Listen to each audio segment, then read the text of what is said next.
This is a Pulp archive recording. All public Pulp archive recordings are licensed under Creative Commons. For more information or to support us, please visit patreon.com/pulparchive. This episode was prepared by Soul and narrated by Edward, the digital narrator. The Flaming Eyes by Fletcher R. Milton. Weird Tales, March 1925. This episode contains period-typical depictions of crime, violence, and mild profanity. Listener discretion is advised. A complete novelette. The storm, which had been blowing all day, had freshened toward evening, so that now at about 8 o'clock, as I returned to town after a protracted day at the neighboring cliffs, it was a terrific gale. An archaeologist by profession, I had spent the past week searching the cliffs for hidden openings, crude steps, or ancient ladderways, which should support my documentary evidence of the existence of an ancient cliff city in great caverns in the solid rock. The chief result of my investigations in Arizona had been the discovery of a number of carvings on stone, which, when deciphered, made reference to a magnificent city once existing in the cliffs near the present city of X.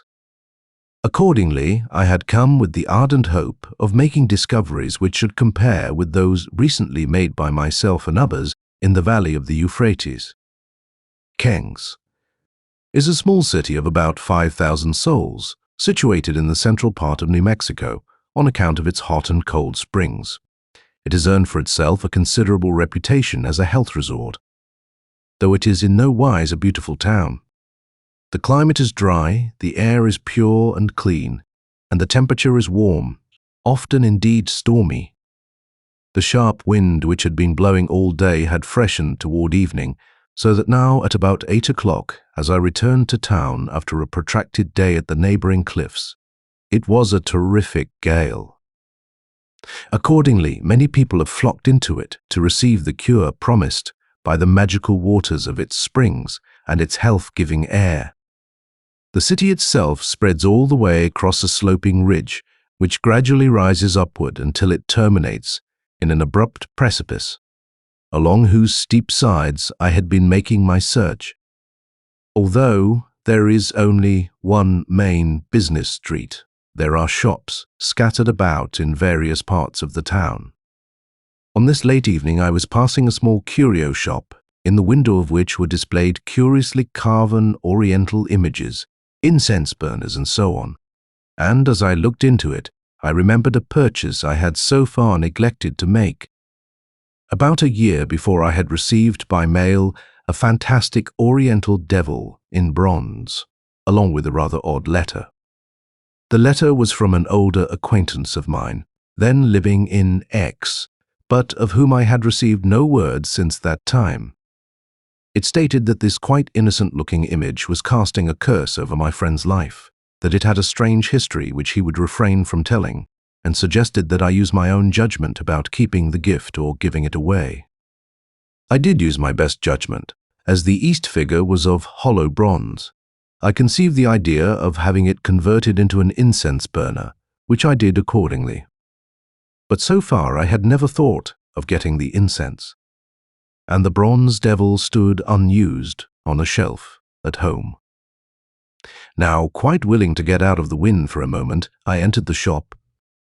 As the door opened, the wind of itself almost blew me inside, and before I could close the door again behind me, there had been havoc done in the shop. I saw packages, cards, and papers flying from the counter, and just as I managed to get the door closed, I heard a crash of a falling object. I stepped forward with an apology on my lips. As I did so, I saw the proprietor, a tall, dark-skinned East Indian in flowing Hindu garb, facing me with his teeth showing in an evil snarl.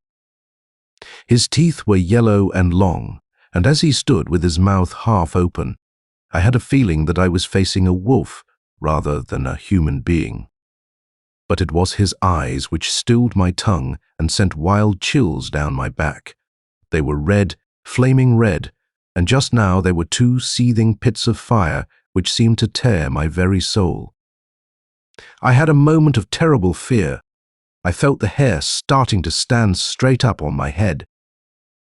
Then The East Indian let his eyes fall from mine to the floor. He stooped, and as I stepped forward, I saw him holding broken fragments of some object in his hand. I saw behind the counter other fragments, evidently the pieces of the article which had fallen as I entered. While he stood contemplating a grotesquely shaped arm and the squat body of some oriental figure, I put my hand into my pocket. "I am sorry," I said, drawing out my purse. "I will pay for it." "You pay?" Again his eyes blazed into my own. "You pay for this?" "Yes," I said, taking a banknote from my purse. "The wind. My fault." "No." His mouth closed into a grim line, and the flame in his eyes seized. "You cannot pay for this with gold. You pay for it only with your soul." "My soul," I repeated, feeling my senses numb as my eyes looked into his. As his eyes flamed into mine, I felt as if I were near an immense blazing furnace. I felt the heat on my face, felt it searing my body, felt my throat parch. Then he was speaking again, and his eyes were turned to the floor. "It is nothing. See, I will break it again." He raised his arm and threw the pieces of the broken figure on the floor so that they were shattered again into dozens of smaller particles. I experienced a distinct shock as the fragments struck the floor, and immediately I felt the sweat breaking out on my face. Then he was speaking in a soft, friendly voice. "You wished something, Sahib." "Some incense, sandalwood," I muttered, taking my handkerchief from my pocket and wiping my forehead, which was beaded with sweat. He turned away, and when he faced me again, I surveyed the man, and was surprised to think that I had imagined anything unusual or uncanny about him. His eyes were brown, though with a lurking reddish tinge in their depths. He was smiling pleasantly enough, and I noted that his swarthy face was almost handsome. His age was hard to determine, anywhere from 35 to 50 years. "Sorry, Sahib," he apologized. "No sandalwood.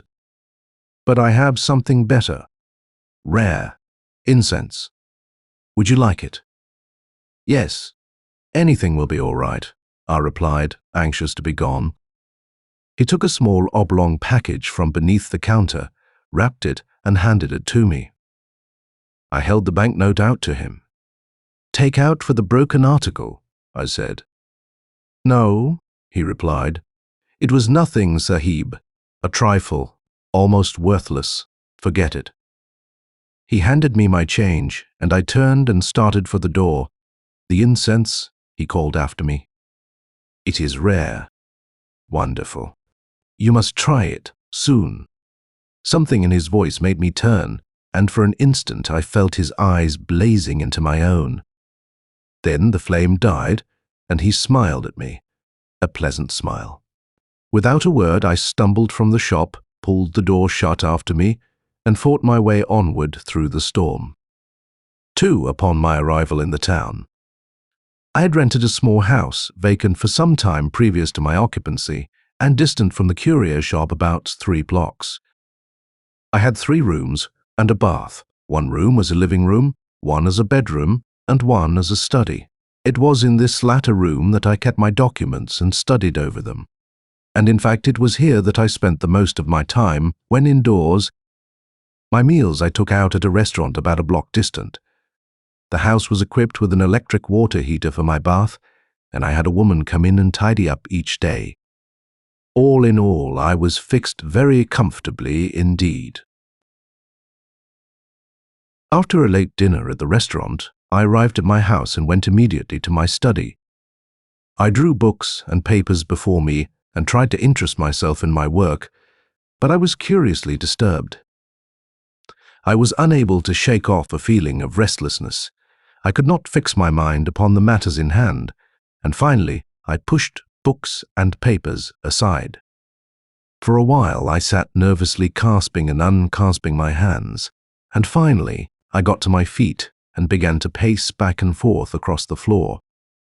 There was nothing that should have worried me, Naturally, I was somewhat discouraged by my failure so far to find a hint at the Cliff City, but that alone should not have depressed me, as I knew that I had not yet made more than a superficial examination of the region.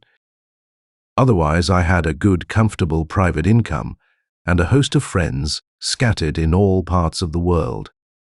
In addition, I had won honors in archaeology, of which I could be justly proud. In my pacing between the study table and the door, I chanced to raise my eyes, and I saw the grotesque, grinning devil. Incense burner. On a shelf on the far wall beyond the table and directly opposite the door leading into my living room. Immediately my heart gave a throb, and I felt a thrill through my whole body. Rare incense. The East Indian had urged me to try it soon. I would try it now. I hurried across the room, took down the grinning devil, and set it on the study table. Then I took the small oblong package from my overcoat pocket and opened it. I found it to contain 6 slim cigarette-like cubes of reddish-brown incense. The color was peculiar, and I felt myself wondering where I had seen it before.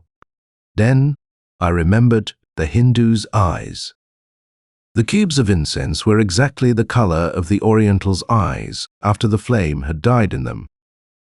I lifted the head off the devil incense burner, thrust one of the cubes down into the hollow cavity of the bronze body, and, procuring a match from a box on the table, lighted the upper end of the cube. When the match died, I found myself gazing at a red, flaming eye on the end of the cube of incense. One eye. The Hindu had had 2 eyes that glowed just like that. I took another cube from the box, lighted it, and thrust it into the cavity beside the other, where it glowed and seethed with a red flame. 2 eyes. 2 flaming red eyes. If only there were the long yellow teeth. I became conscious of a pungent perfume. The odor was peculiar, intoxicating. I felt myself suddenly filled with a great elation, a sense of power. The aromatic smoke floated upward to the ceiling. The 2 eyes glowed. I felt them searing deep into my own. With an effort, I lifted the grinning head and set it back on the slender shoulders, but I could still see the glow through the hollow, devil eyes, pinpoints of flaming red.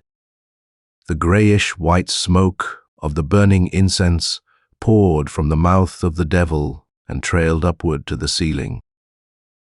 It filled the whole room. My sense of power increased. I was conscious of a feeling of lightness. The smoke grew dense. The table gradually became obliterated before my eyes. Only the grinning devil with its 2 glowing eyes was visible. Finally, even, it was obliterated. I was light like air. I was floating. I had a sense of motion as of running or of flying. Through an immense windswept region, past leering gods and grinning devils, past a great belching flame that seared my body and parched my throat, then into an intensely cold place, damp, soggy, freezing cold, so that the perspiration froze on my body. Then into pleasant warmth, where was a great quiet and peace. 3.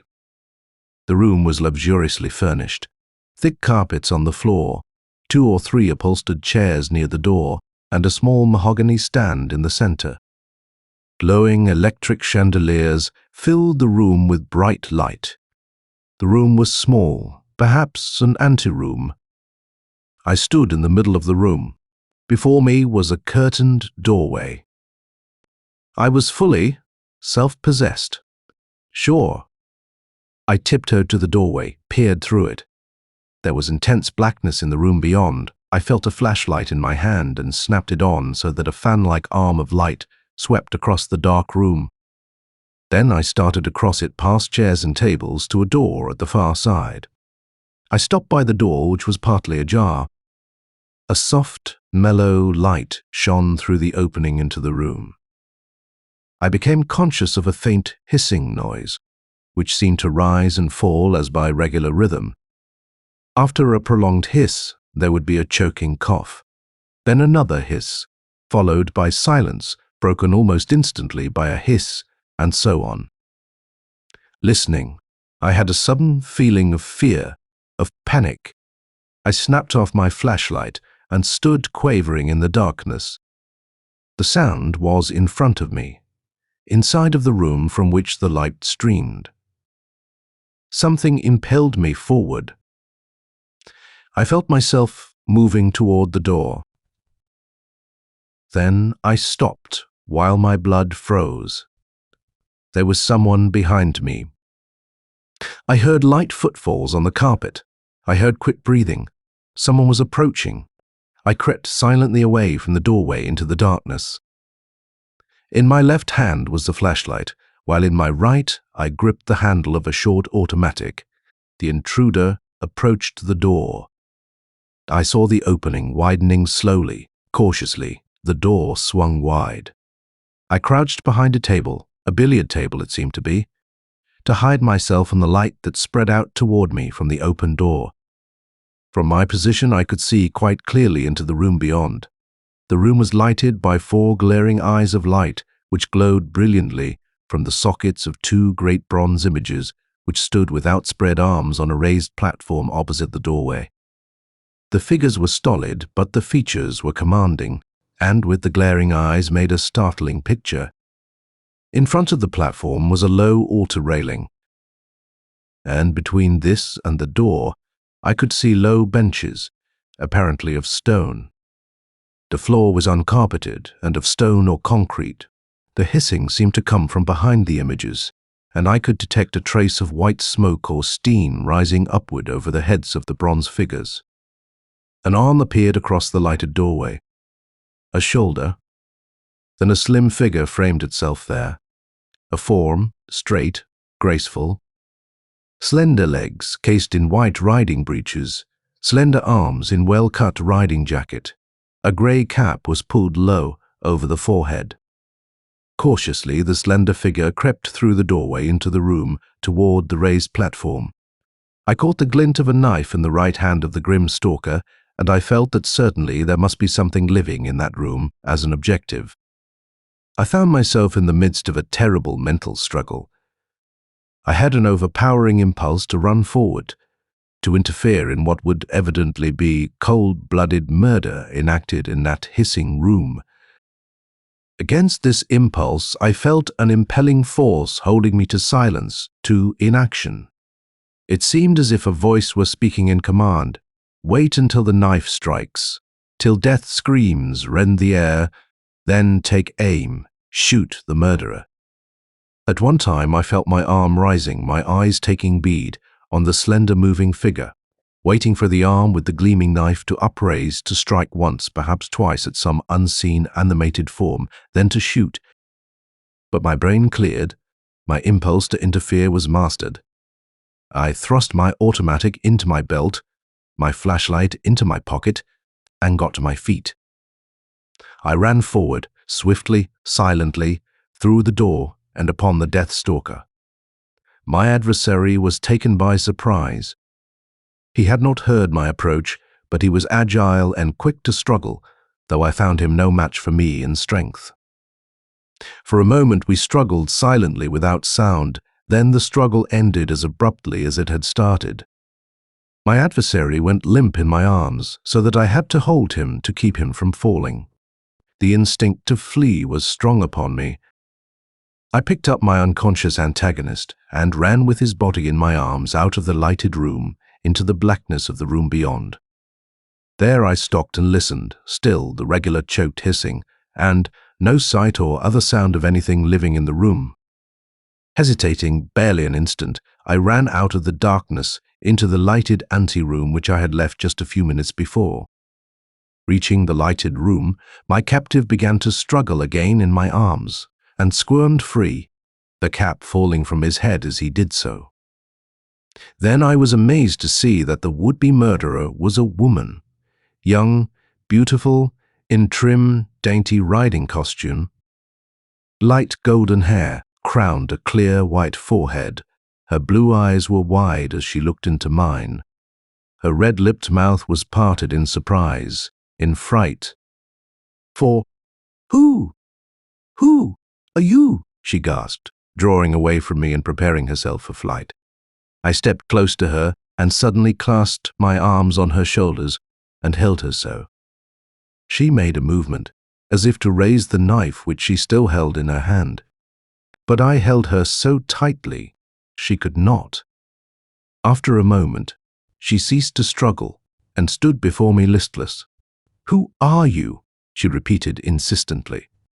"I might better ask that than you," I said, shaking her roughly. "How come I to find you with a knife in your hand, creeping into that room, intent evidently upon stabbing someone whom I could not see?" I do not know. I am afraid." She looked at me with a great fear in her eyes. "Who is in that room? Whom were you going to kill?" I insisted. "I do not know," she repeated. Then, as she saw the pistol in my belt, she asked, "Why are you here with a pistol strapped to your belt?" I suddenly felt at a loss. My mind groped for the answer to her question. There must be, a good logical reason why I should be there. I looked at the pistol, which I remembered thrusting into my belt as I ran forward upon the form with the upraised knife. It was my own. It was the automatic which I always carried with me into dangerous places. I had carried it along with me today to the cliffs, and it had been gripped in my hands but a moment ago. "Why?" she insisted with a note of sharpness in her voice.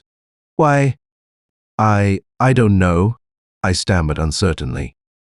"I seem to have forgotten something. You were going to shoot me," she guessed.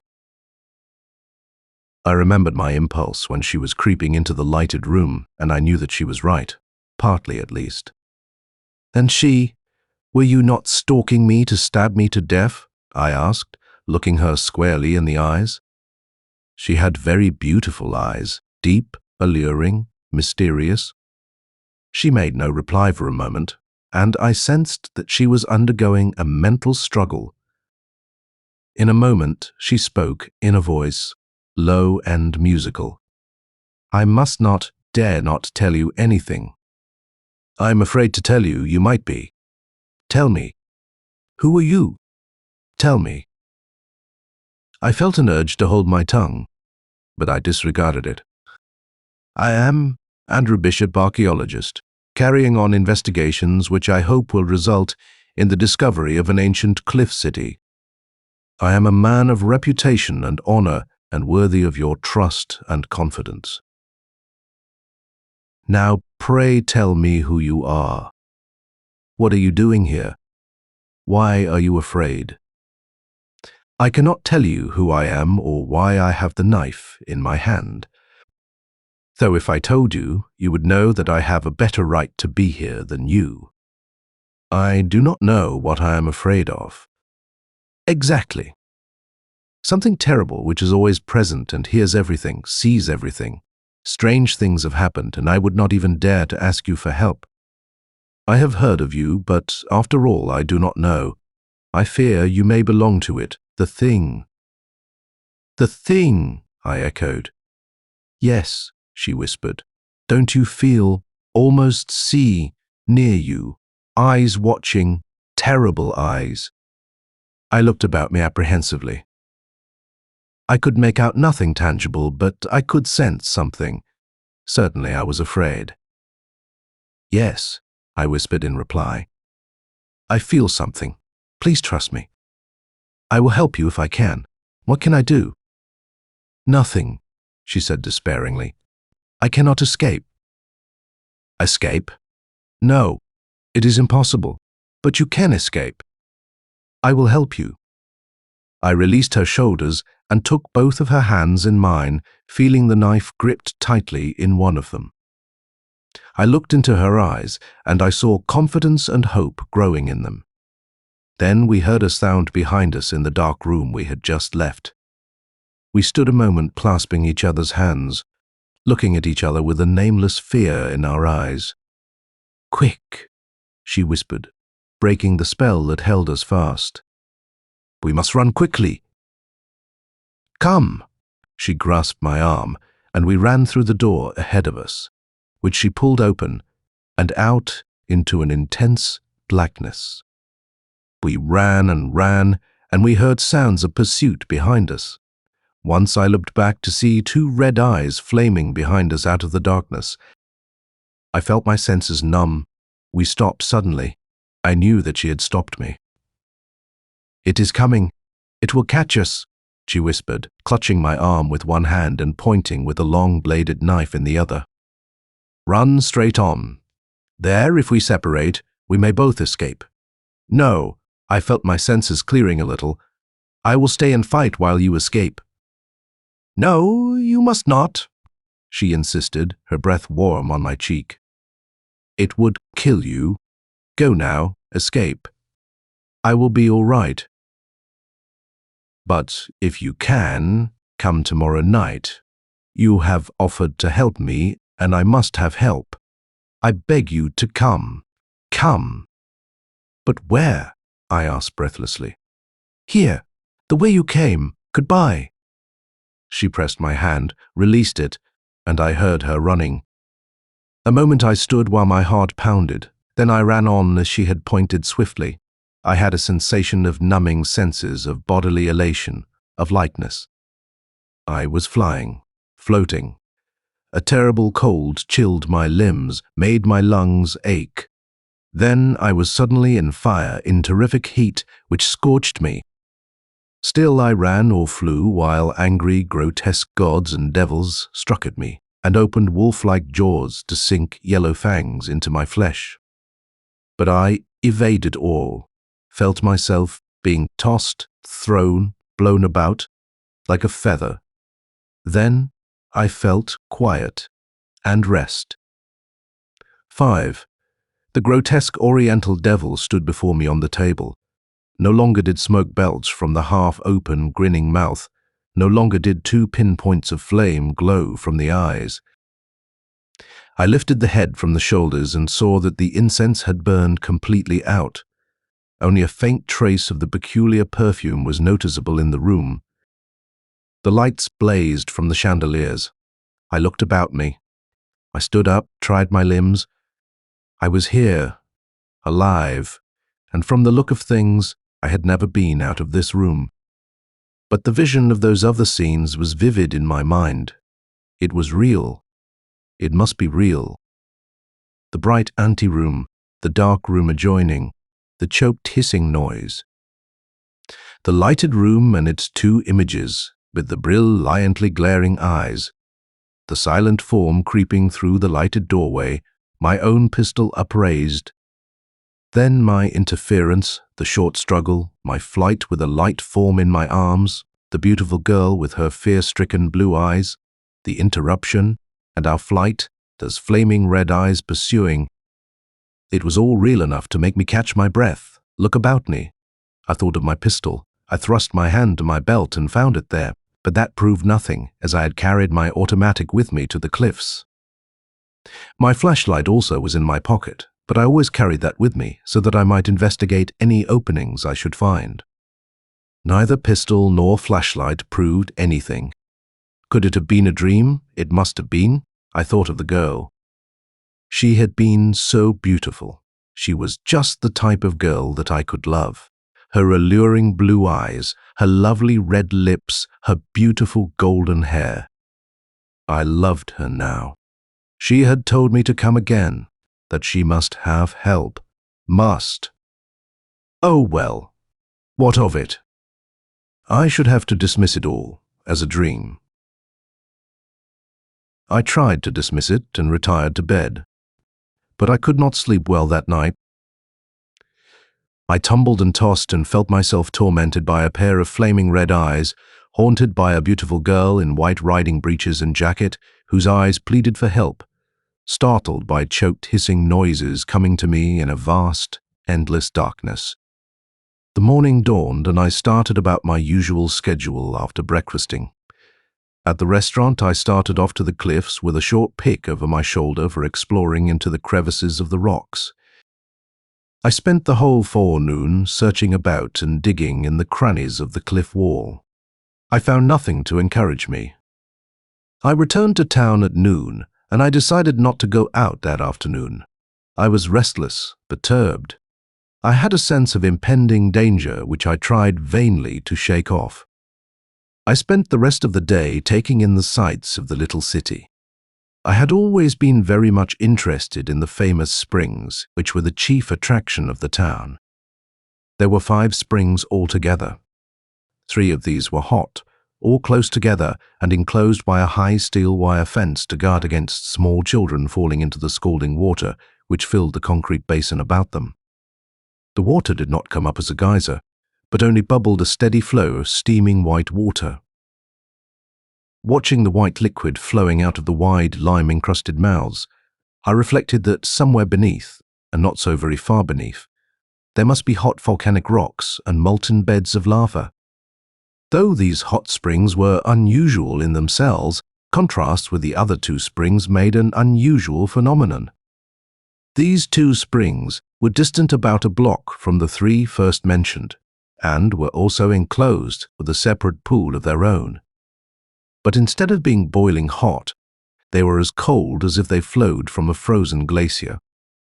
The temperature of the water was only slightly above freezing. This phenomenon was the more unusual on account of the warm, dry region. Undoubtedly, the springs were fed from some reservoir deep in the earth, kept cold by geologic forces. Certainly, no one would believe that there was a glacier underneath.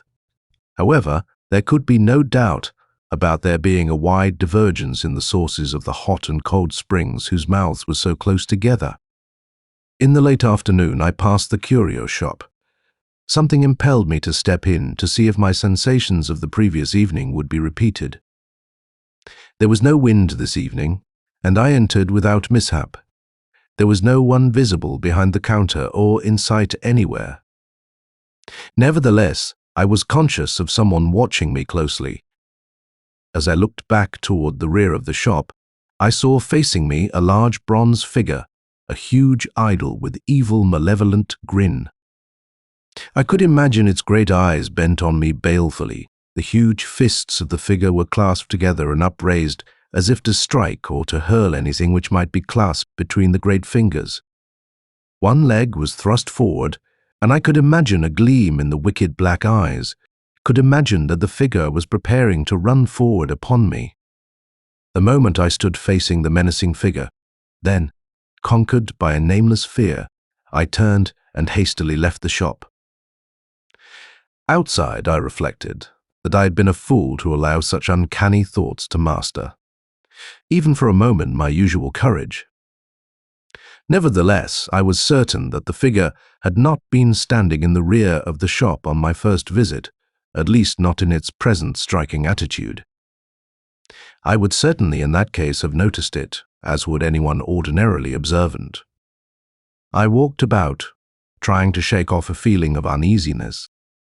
I dined, and when darkness came on, which it did at that season about 7 o'clock, I returned to my house and went to my study. The grinning bronze devil still sat on the table as I had left it the night before. My housekeeper had strict orders to disturb nothing in my study, and the orders were carefully observed. I sniffed the air for a trace of the peculiar perfume, but I could smell nothing out of the ordinary. I sat down before the table and dropped my head in my hands. Against my will, my thoughts turned to the strange phenomenon of last night. Whether dream or reality, I could not decide. The girl had said she must see me tomorrow night. That was tonight. But where should I see her? How? She was in danger. She had asked me to help her. How? Where was she? I raised my head and considered. The bronze devil. After a moment, I lifted off the grinning head. I took out 2 cubes of incense from the oblong box at my right hand. I thrust them into the hollow bronze body, found a match, and lighted them. The 2 flaming eyes glowed and seethed. A peculiar, aromatic perfume smote my nostrils. I put the grinning head back on the shoulders. The eyes glowed with pinpoints of red.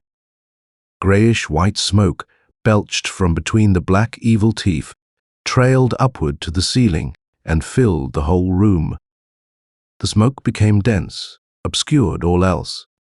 I felt myself flying through a great stillness, past jeering, grotesque devils who laughed at me into white-hot flame, through frozen space, then into comfortable warmth and quiet. 6. I was in absolute darkness. I could see nothing. It was as if I were blind. Intense stillness reigned. Only the faint beating of my own heart, the quick, terrified gasping of my own breath were audible. I was on all fours, hands and knees resting on thick carpet. I was listening for something, some sound, some signal. Finally, I heard it. Soft footfalls, a door opening behind me. I crouched in the darkness, poised to leap like a beast of prey. I waited until the footfalls sounded opposite, holding my breath, my breast pressed to the thick, soft carpet to smother the beating of my own heart. I allowed the footfalls to pass by, to go on and on away from me into the distance. After an interval, I heard the opening of a door, and in a moment, I heard it close again. Then I got to my feet, cautiously, silently, as if guided by a sixth sense. I moved across the room to a door. I opened it, stepped through it, and closed it behind me. A pale, subdued light filled the room I was now in, which was bare, unfurnished, uncarpeted. The same deathly silence prevailed. There was no sign of life, of motion. Cautiously, I walked across the room, exploring it. I looked upward. The light entered from overhead through small, round openings. It streamed in faintly, as the light might shine into a deep well at night when there was no moon. I could make out nothing clearly, just the bare outlines of a room whose dimensions I was unable to determine. I waited expectant. Suddenly, a door opened before me. I knew it was not the one through which I had entered. A pale white figure hesitated in the doorway. The door closed and the figure approached. It came near. "You came!" In the silence of the room, the whisper was loud in my ears. I felt my blood stir. "Yes," I answered, as I stepped across the room to meet the one who had just entered. I came close. I saw it was the girl I had known it would be. She was very beautiful in the pale light. She was not now dressed in riding costume, but in a long, filmy white gown which showed her arms bare and beautiful, her shoulders white and lovely. I was conscious of the deep blue of her eyes, even in the subdued light, while her red-lipped mouth seemed like a pale, delicate rosebud just opening to unfold its pinkish glow. She was small, slender, beautiful. She came to me and gripped my arm. She pulled me away, led me to the door through which she had entered. We went through it together into a room lighted by chandeliers. This room was small but brightly furnished. Gay pictures on the walls, velvet-covered chairs, a table with a few books neatly arranged upon it. One thing that I noted was the absence of windows, and as I thought of it, I knew that this feature was in common with the other rooms I had seen. Inside the room with the door closed, the girl let go of my arm and stood away from me a little. She was breathing quickly as with excitement, her lips slightly parted.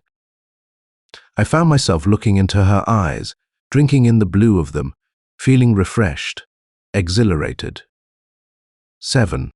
"I'm so glad you came," she whispered after a moment. "I also am glad," I replied.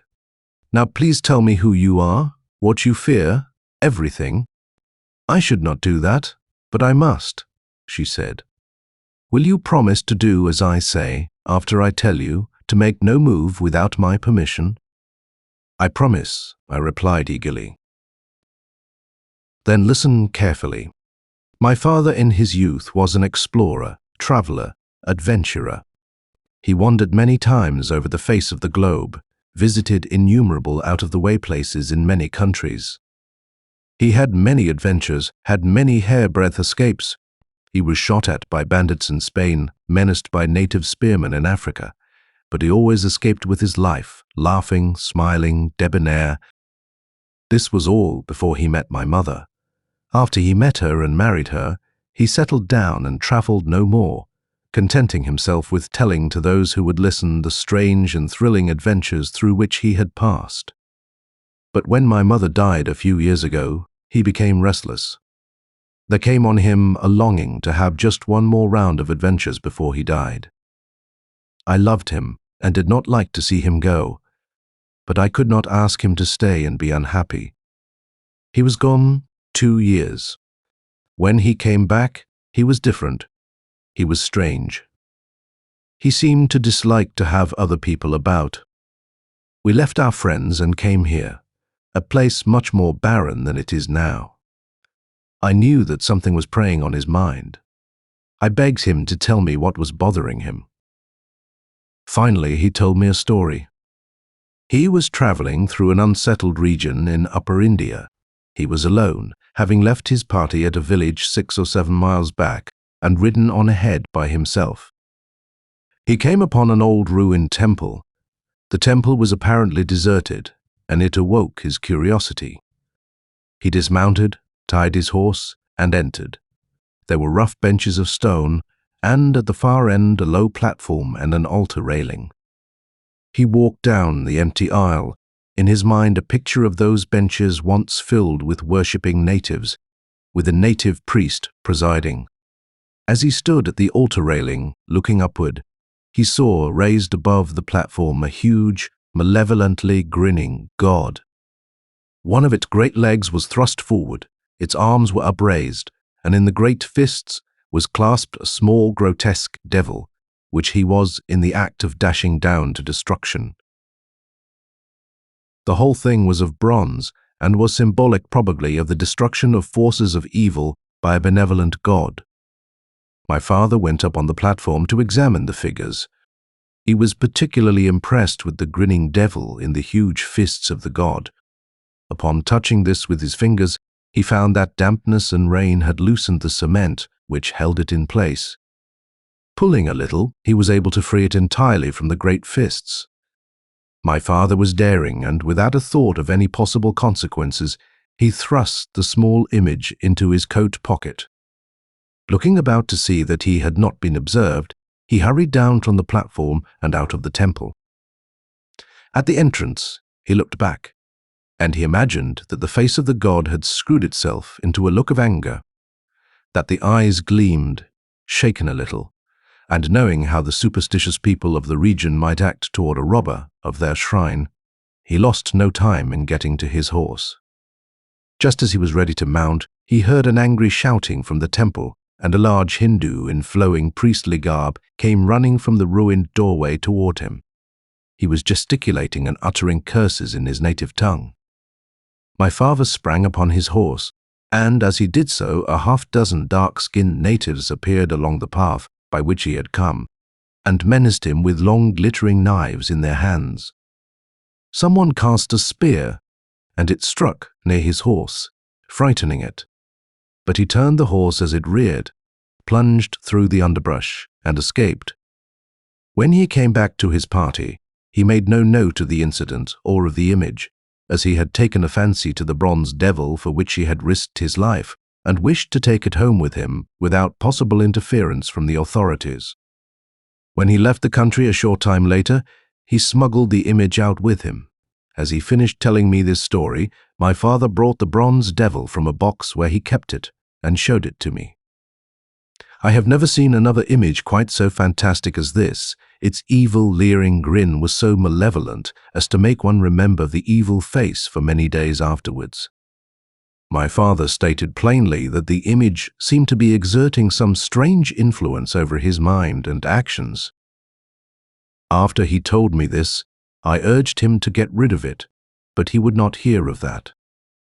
Soon afterwards, we built a house. Here he gave particular attention to fitting up the basement in an unusual style. He fitted up rooms which you would expect to find only on the upper floors, a library, a billiard room, even a bedroom for himself. For, as I have intimated, he seemed to be in great fear of something. Apparently, his idea in building these basement rooms was to hide and to have a refuge in case of a possible attack. There was one room he fitted up which he would never allow anyone to enter, not even myself. At first, he liked to have me down in the basement rooms with him, playing billiards with him or reading to him in the library. But toward the last, he took to spending most of his time in this mysterious room. One day, I was on the first floor when I heard a scream from the basement. I ran down the stairs, I ran through the lower rooms, and I saw nothing of my father. I came to the door of the room which I had never been permitted to enter. It was partly open, and without hesitating, I ran into it. It opened into the fantastic shrine you saw last night, which you entered to grapple with me before the altar railing beneath the two great bronze gods, with their four glaring eyes. My father was kneeling, a look of mortal fright on his face. I ran to him and helped him to his feet. I asked him what was the matter. He said that just a moment before he had felt, rather than seen behind him, a tall priest-like Hindu, standing with arms folded, gazing at him with evil, vindictive eyes. The sight of the menacing figure had been such a shock to his overwrought nerves that he had screamed, and with the scream, the Hindu form had vanished. I did not believe there was any foundation in fact for his story from the evidence of the fantastic shrine my father had fitted up. I felt sure that his mind was becoming unbalanced by praying over the stolen image. I think that my father suspected something of this sort himself, for when I now urged him to get rid of the bronze devil, he promised at once to do so immediately. I cannot say for sure whether he did or not fall. The girl hesitated and stopped, as if in distress. Yes. What was it? I prompted gently. 2 nights later, my father was killed, stabbed in the heart in the library of those basement rooms. I found him lying on the floor in the morning, with his hand clasped to the handle of a knife protruding from his breast. There was a hint of tears in the girl's voice as she made this startling statement. I am sorry, I said sympathetically, involuntarily shuddering a little. After a moment, the girl went on. The police called it suicide, but I never believed so. I think that someone stabbed my father and left the dagger in his breast, and that, as he died, my father put his hand to the handle of the knife in an involuntary effort to withdraw it. I told the police what I thought. I also told them the story of the image and of the strange influence which it had seemed to exert on him. I told them of the tall Hindu form which had seemed to appear behind my father in that strange room. The room itself I did not show them, as I did not want them to think he was crazy. The bronze devil I would have showed them, but I could find it nowhere. Perhaps it was stolen, I suggested. It may have been, but I remember my father's promise. I think he either hid the image or gave it to someone to keep for him. That is more likely, I conceded. But what has developed since? Only this: I have been persistently haunted, hounded by a nameless thing which has only eyes, terrible evil eyes. 2 weeks after my father's death, the phenomena started. I was in my room at night, in bed. It was dark. The curtain was raised at my window, but there was no moon, and practically no light entered. I had been asleep, but I suddenly awoke as if startled. I looked toward the door and saw 2 eyes glowing like red coals of fire. I was frightened. Then I thought of cats. I knew a cat's eyes would glow in the dark. Though I had no cat, I felt sure after a startled moment that it was a cat sitting in a chair, looking at me.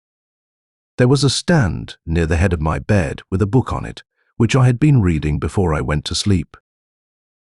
I suddenly reached out a hand, seized hold of the book, and cast it with all my strength at the two glowing eyes. I hate cats. I'm afraid of them. My aim was true, apparently, for I heard the soft thud of the book striking some yielding body. Then I heard a low growl, angry, hair-raising. "A growl, you hear? Do cats growl?" "I have not heard so," I replied with sudden apprehension, looking about me. Then the eyes flamed once and disappeared. After a moment I got up, found the light switch at the head of my bed, and turned on the lights. There was nothing in the room. The door was closed. I crossed over and locked it. I did not go to sleep again that night. Since that time, there has not passed a week, but that I have seen the eyes, sometimes at my door, sometimes at the windows. Locks or shutters do no good. The influence those eyes have exerted upon me is terrible. I have been hypnotized. I have feared name, less fears during the day, and at night felt myself doing things terrible. Upon awaking in the morning, I know I have done something while my consciousness slept, something frightful maybe, possibly crime, murder. I have a memory of two eyes, driving me, ordering me. But no consciousness of anything done remains in my mind. Until last night, when you intervened, I had no knowledge of what I was doing. Then it was as if I had just awaked and remembered a dream.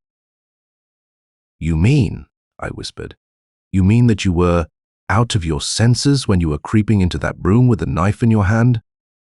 "Yes," she breathed. "It was you that waked me, your will that seemed to free me from a dreadful spell. But who knows what terrible things I have done before this, how many times I have raised that knife when no one intervened." "Oh, it is terrible. What is it?" "Hypnotism," I said, taking her hands in mine and looking into her face searchingly. "I do not know," she said, hopelessly. "If that was so, what could I do?" "Something must be done," I replied. "You must let me come. Watch at your door. I have a pistol. I'm a good shot, or the police." "Oh, the police! Don't you see? They would just say that I am crazy, that my father was crazy. Am I crazy? Do you think so?" "No," I asserted. "You are perfectly sane. I have seen crazy people, and I can see from your eyes that you are not crazy. You must let me protect you from this fiend." "No, I am afraid the thing would kill you. But this can't go on. It must stop." "Yes, I know, but look." The girl suddenly clung to me and pointed to the door through which we had just entered with a shaking hand. I looked where she pointed. I saw nothing immediately. Then I saw it, two eyes glowing out of the partly opened door. The door which the girl had closed securely behind us. Two flaming eyes, terrible, menacing. The girl pulled away. She clutched my arm. "Come," she cried in a low voice. "Let us run, run." I took her hand. We ran out through a door which the girl pulled open before us, pulling it shut after us. Then we ran on and on into intense blackness. The girl led me. I did not know where we were going. After a while we stopped. She held my arm, listening. "Tell me," I whispered. "Please tell me where we are, where I can find you should we become separated." "Who are you?" "I am... Oh." She ceased speaking, and I felt her body trembling against me, confronting us. Not 20 feet away were two eyes, flaming red, live like coals of fire. The girl tugged at my arm, tried to drag me away, but I held back. "Run! Escape!" I cried, pushing her from me. "I will fight! Kill!" She tried to cling to my arm. "I am afraid it will kill you," she whispered. But I put her from me and heard her footsteps retreating. I confronted the gleaming eyes. I felt them boring deep into my own consciousness. I felt my knees shaking. I had a nameless terror. I felt my senses reeling. Those eyes. I must destroy them. I must master them. Though they scorn me, I must extinguish them. They made me mad, those eyes. I was crazy. I would kill. I took a step forward, my fists clenched. I would grapple with the unknown. Then I heard a missile flying from behind me, heard it whirl over my head. I heard it strike something soft, yielding, heard it bounce to the floor and roll away like a billiard ball. I heard a low growl as of anger, pain. Then, for an instant, both eyes disappeared. After a moment, there appeared one red flaming eye. One eye, only one, but it was belching, seething with a scorching fire. Then it started toward me. Conquered by a nameless terror, I fled, with the one eye pursuing. As I ran, I thought that in flight, I was at least allowing the girl to escape. So I ran on and on. I became giddy. My senses reeled. I became a floating thing without will or volition which went tearing through frozen spaces, seething through the flames of hell, flying out through a world of hideous dragons and devils into quiet stillness, and finally to rest and peace. 9. I sat before my study table, the bronze devil grinning at me in the light of the chandeliers. There was nothing unusual about the room. I stood up, felt at my limbs. My muscles functioned as usual. I was perfectly normal, sane. Yet that other scene was vivid, real. The pursuing eyes. The girl, it was she who had thrown the missile that had struck the thing, extinguished one of the eyes. Where was she? Had she escaped? I must return and protect her from this terrible thing. Return. Where? I laughed. It was silly. It was idle. I was going insane. Crazy. I must get my mind off this sort of thing, or I would be in the asylum. I must go to bed, forget. But I could not forget, and tossed restlessly, sleeplessly through the night. My mind a jumble of half-formed, fearful dreams. The next day I went about my usual routine. I carried my lunch with me, as I had made up my mind to spend all the time until dark in my search of the cliffs. All morning and until late afternoon, I scrambled about among the rocks, striking here and there with my pick, climbing on precarious footing along the cliff wall. Along toward dark, cutting away some scraggly brush from the side of the precipice, I found a small open ing in the face of the rock. Digging excitedly about with my pick, I would inend this opening until it was large enough to permit entrance of a man crawling on hands and knees. When I had made the opening as wide as possible with the tools at hand, I threw aside my pick and, getting to my knees, thrust head and shoulders into the hole. I took my flashlight from my pocket and sent a glow of light ahead of me into the intense darkness. For a short distance, I could make out the walls of a passage on either side, but ahead of me, the revealing light faded away into blackness without a sign of an end to the cavern. The floor seemed to be about 10 feet down from the entrance. Marking the height of the chamber about 20 feet. I had a great desire to explore my discovery immediately, but it was fast growing dark, and I had quite a distance to make over precarious footing until I reached safe ground at the top of the cliffs. Accordingly, I left further explorations to another day and started out on my return journey while I yet had sufficient light to make it in safety. The sky had been cloudy all afternoon, and before I reached town, there had come on a spattering rain. It was dark before I reached town. As I passed the lighted doorway of the Hindu shop, the thought suddenly occurred to me that I had only 2 cubes of incense remaining. I should have some more, whatever. The strangeness and terror of my nightly dream, I wished it to be repeated. until I should either bring this beautiful dream girl into reality, or at least satisfy myself that there could be no basis in fact for her existence. However much I might laugh at myself for it, I knew that I had fallen in love. How hopelessly I was only too well aware. If she were a dream, it was only in dreaming that I could be happy, and there was no doubt in my mind that the dream was in some way the product of the burning incense. I entered the shop rather fearfully. The proprietor was in. He faced me across the counter. "Something, Sahib?" he asked, his reddish-brown eyes pleasant enough. "Some incense," I said. "Some of the rare kind you gave me before, you remember?" "Yes, Sahib." He turned away and searched behind him on a shelf. While he was doing so, I looked toward the rear of the shop. There was no sign of the huge idol that had confronted me the day before. There was nothing at the rear of the shop but a number of tall, innocent-looking packing cases. I felt the Hindu's eyes upon me again, and I turned to face him. "I have no more," he said. "Only sandalwood. But I don't want sandalwood. Where can I get the other?" "You cannot get it," he replied, his eyes stirring into a dull smolder in flame. "Do you wish the sandalwood?" "No," I answered shortly, and turned on my heel. "Your soul."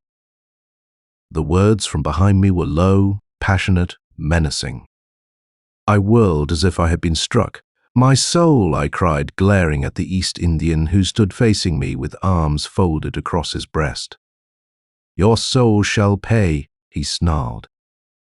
His eyes flamed an instant into mine, then the fire in them went out.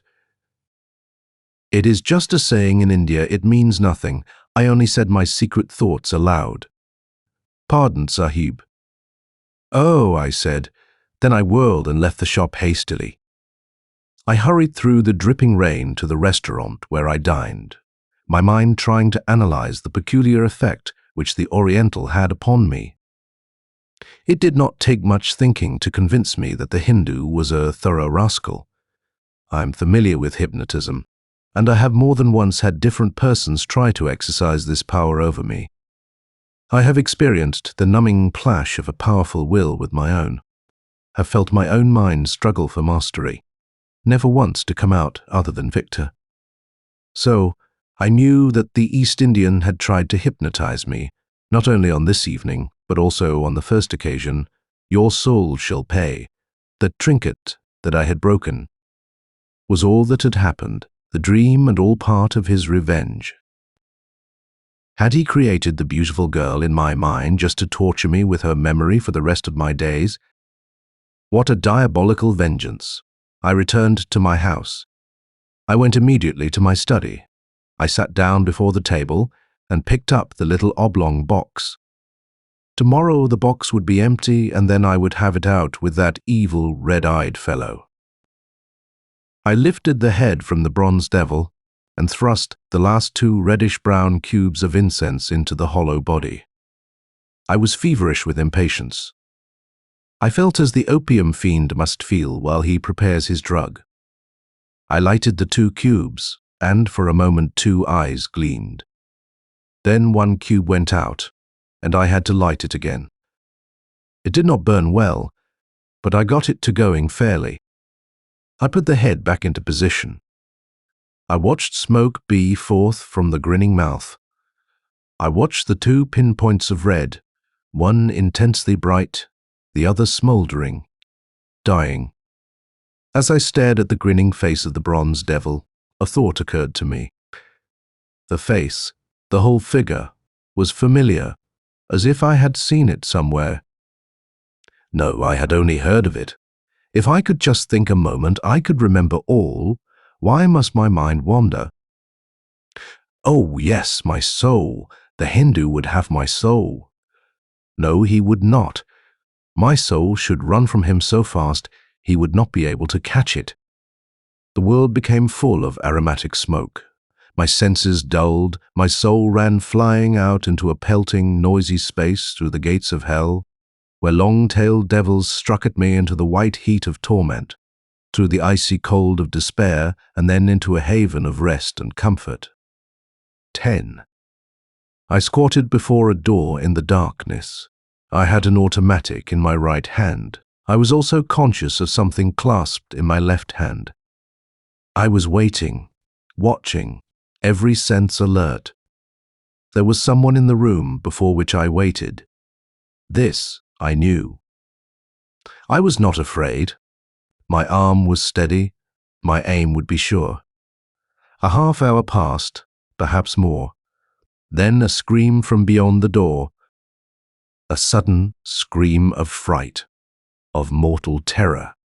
I was on my feet, shaking the door which was locked. I heard the scream rise again. I laid the object clasped in my left hand carefully down near the door. I thrust my pistol into my belt. Then I ran back, a few feet, turned and lunged forward with all my weight upon the door. Once, twice, 3 times. At the 4th lunge, the lock broke, and I went hurtling into the room. Lights flamed from chandeliers overhead. Facing me stood the girl in shimmering white nightclothes. Behind her was a bed just vacated, while to the right were chairs, a dressing table, articles of ladies' wearing apparel. Her hair was disheveled, her eyes were large with fright. "You screamed?" I said, looking at her, thinking more of her great beauty than of the dangers which her cry of terror might signify. "You!" she cried. She came to me, clasped her arms about me, clung to me like a little child. "Tell me, what was it?" I insisted, putting an arm about her and patting her shoulder reassuringly. The thing," she whispered. "The eyes. I saw them at the window. I heard the window opening, saw the eyes looking in. I screamed, sprang from bed and turned on the lights. Then you came crashing at the door, came plunging in. How came you here?" "I said I would come, would defend you," I asserted, looking into her blue eyes and searching them for a sign of an answering love in their depths. My gaze was so ardent that the girl's eyes fell before my own. Suddenly conscious of her dress, she pulled away from me, picked up a silk robe from a chair, and gathered it about her hastily. "Where was it?" I asked, as she looked up at me again. "There." She pointed at the window at the foot of her bed. I started toward the window, and as I did so, she put a hand on my arm and clung to me. We took 6 steps across the room. Then there was sudden darkness, intense, terrible, menacing. "The lights!" cried the girl in my ear. "It has put out the lights." "The thing? See? At the window?" I put my arm about the girl and held to her convulsively. One flaming red eye, hot and intense as a living fire.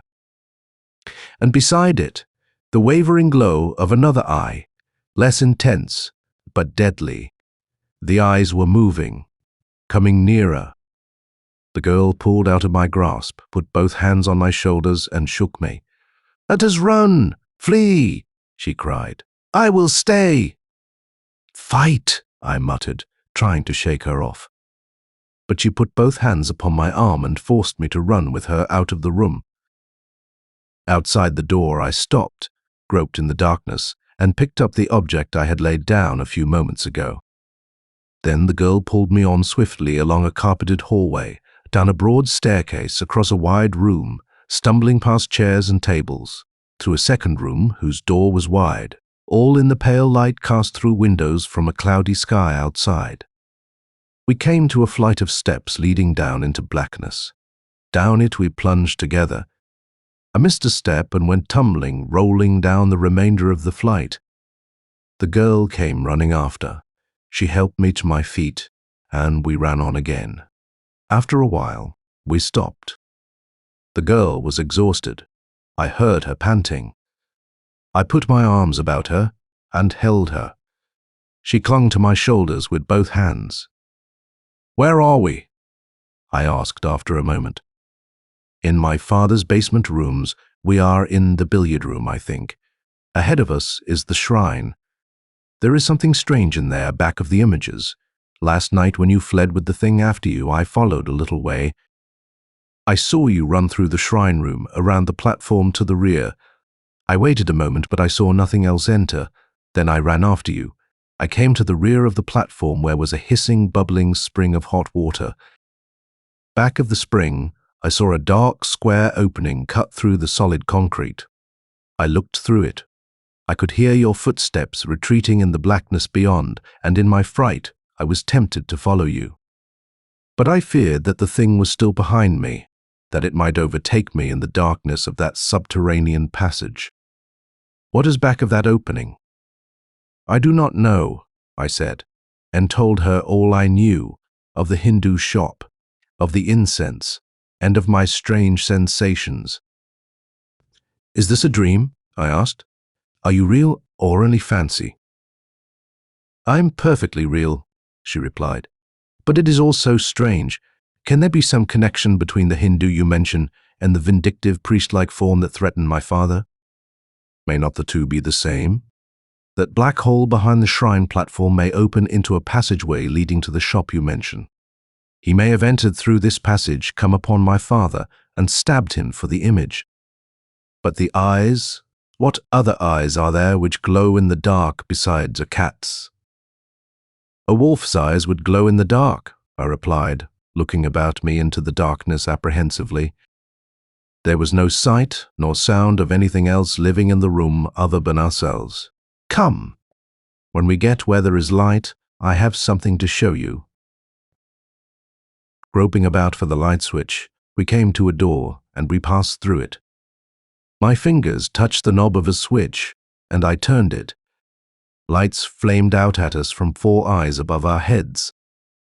We were in the shrine room. After a moment of accustoming ourselves to the glare, we smiled at each other for encouragement. To our ears came a faint hissing from the springs behind the images, but knowing what made the sound, we were not afraid.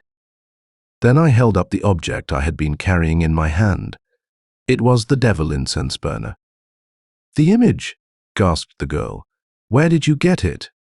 I received it as a gift about a year ago, I replied.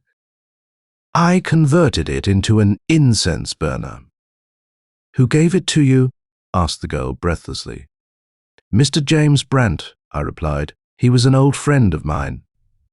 It was you, she whispered. He gave it to you, my father. You are Miss Brant? Lenore Brant, she replied, smiling. But we are not safe here. I do not know why I came here, except that you escaped this way before. Now that we are here, we will investigate that passage. I am not going to let this night go by without coming to the solution of this mystery. But first, I want to talk to you. I took both of the girl's hands in my own, and then continued. We may become separated. I may never see you again. This is all so strange that no one can just tell what might happen if we never should meet again. After tonight, I want you to know that I love you. It may seem strange to you that after seeing you only 3 times, I should love you. But that can be no stranger than that I should be here with you now. I do not expect you to love me yet, but may I hope that should we meet again under more favorable circumstances, you might learn to care? She looked up at me, and I saw tenderness in her eyes. She stepped close and put her 2 hands on my shoulders. I do not know, she said with a little catch in her voice. It seems as if we two might be on the brink of eternity. It does not seem strange that you should love me, nor would it be strange if I should love you.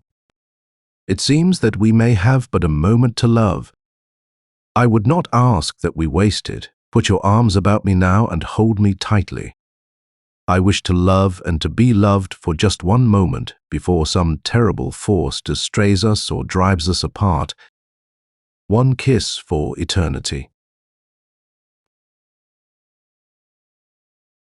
I had her in my arms, touched her soft lips to mine. I felt her cheeks wet with tears. She was crying quietly a moment. I held her, and we clung together. Then interruption. We heard a low click behind us, and the room was plunged in darkness. Looking over the girl's shoulder, I saw two eyes glowing from the darkness. Near the door, the girl looked almost at the same time. We turned almost as one and ran into the darkness where we believed the raised platform to be. It was the girl's arm which guided me around the altar railing back of the platform. It was she who stopped me.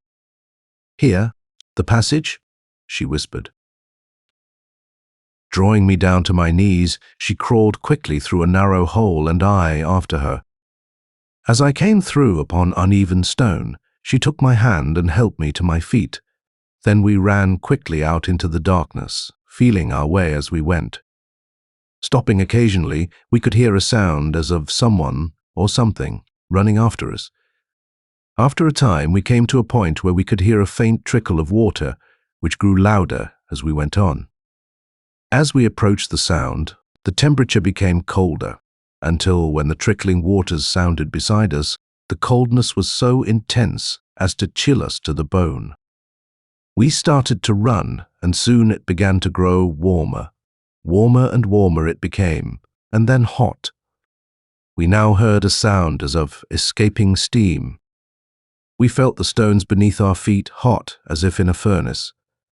A sudden thought came to me. "The springs!" I cried. "We are beneath the hot springs." We are near the lava bed at the source of them. We are so near to the channel that the hot water and steam escape into the passage, and back there, where it was so cold, were the cold springs.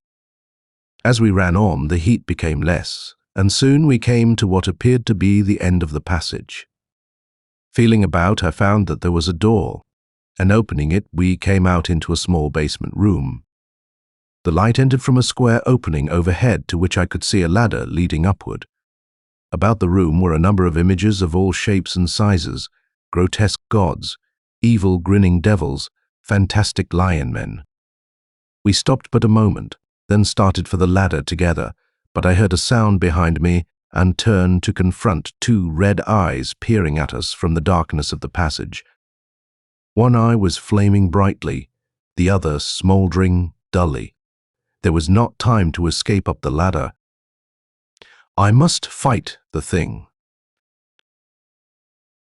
I felt for my pistol and saw that I had lost it when I fell down the stairway. I doubled my fists. The eyes came nearer. I called to the girl. "Run up the ladder, quick! I'm going to kill it or die." Then I faced the thing. It came almost to the door of the small basement room, but I was impatient. I could not wait. I leapt forward and struck with all my might at a point just between the two flaming eyes. I felt my hand strike flesh, which recoiled. It was real then, not a ghost. So much the better. I knew how to fight real things, things which recoiled from a blow. I still clutched the bronze devil in my left hand. I laid it aside on the floor. The eyes still wavered before me, and about them I could make out the dim outline of a face with the mouth open in an evil yellow-toothed snarl.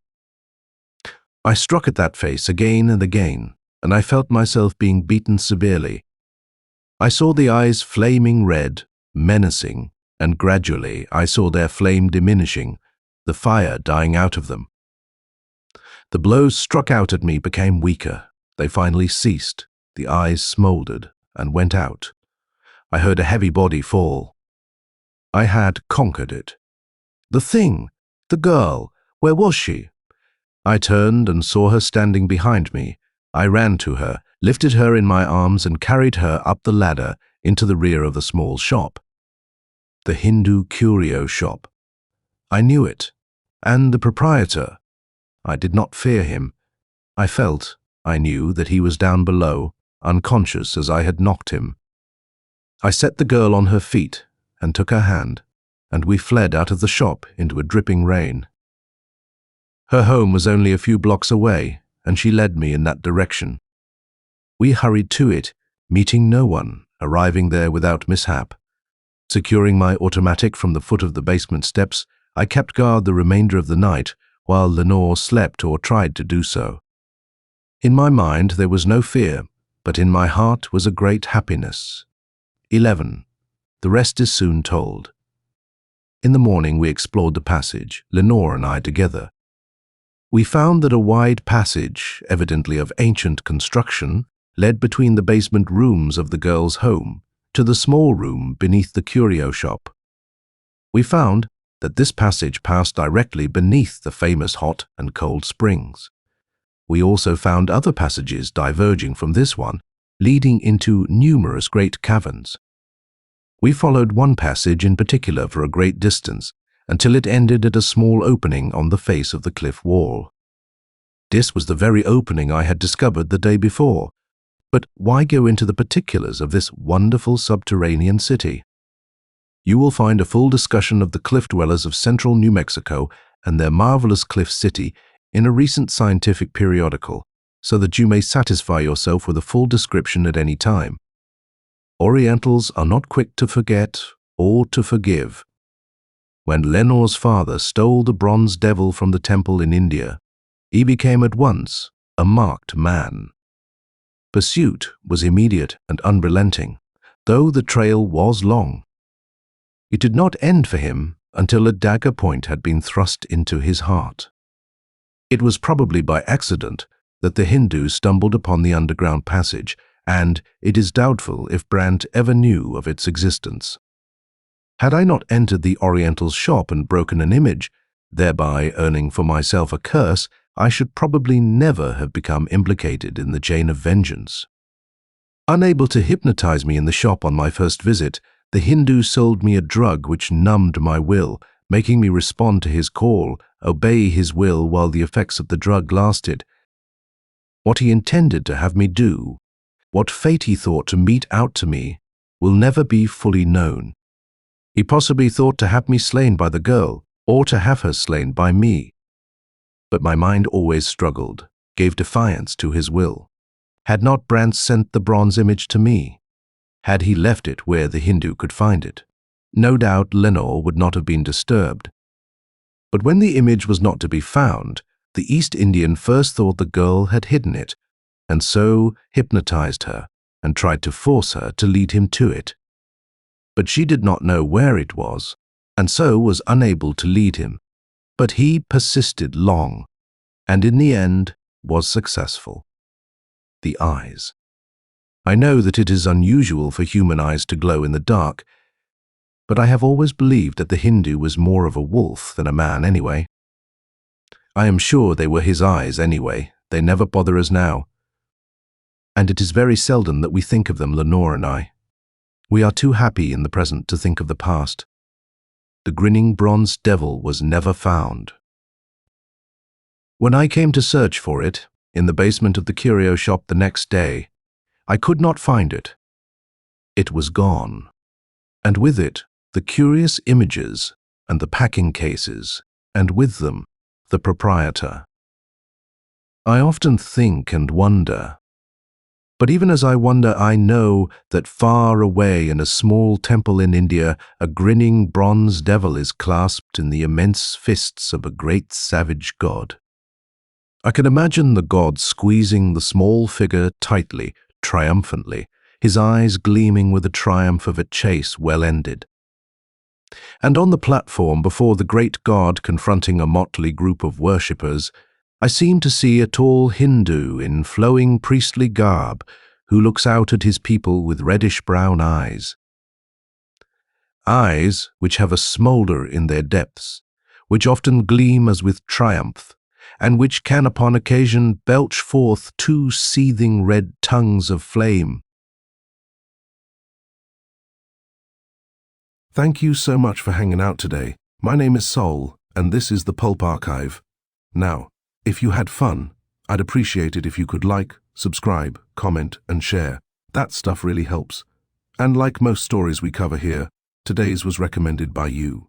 So, if there's a story you'd like to see, send us an email at pulparchivelibrary@gmail.com. We'd love to cover it. If you'd like to support the podcast and keep us going, consider subscribing to our Apple channel or becoming a member on Patreon. Just visit patreon.com/pulparchive. For as little as $5 a month, you'll get access to all our podcasts and private explicit episodes that wouldn't be allowed publicly. We feature almost every genre of pulp fiction, horror, detective, western, and even sports. Special thanks to our patrons who make the podcast possible and make every episode of the Pulp Archive happen. Every episode is dedicated to our Patreon members. I truly could not do this without you.